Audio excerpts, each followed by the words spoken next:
niyə belə gizlədirsiniz ki? Yox, heç nə olmuyor, bax burada qardaş. Mən səni nə gizlədim? Heç nə olmayıbsa bunu niyə bağlamısınız?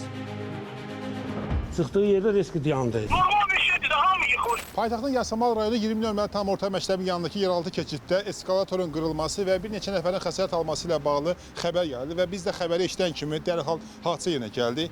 Hazırda sözü gedən eskalator işləmir və belə təhlükəsizlik səbəbilə lentlənib bağlanıb və ərazidə olan nəzarətçi də faktı təsdiqlədi və belə bir hadisənin olduğunu bildirdi. Bu öz-özündən dayanıb.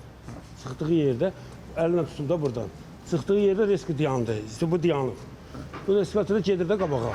O da vaziyətini itirdi, yıxılıb yerdə. Neçə nəfər idi? 3 nəfər idi. Yüngül var, biz qaz sirildilər və s. Bəs onlara kim kömək elədi ki? Biz kömək elədik.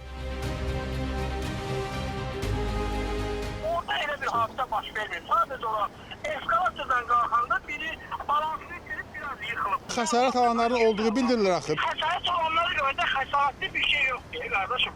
İnsandır da keçib orada yıxılıb, saxlatdırmışız. Hadisə baş verir, sən bizim o elə bir global bir problem deyil. Normal bir şeydir də, hamı yıxılır. Əgər heç bir hadisə baş verməyibsə, bura niyə bağlamısınız, lentləmisiz?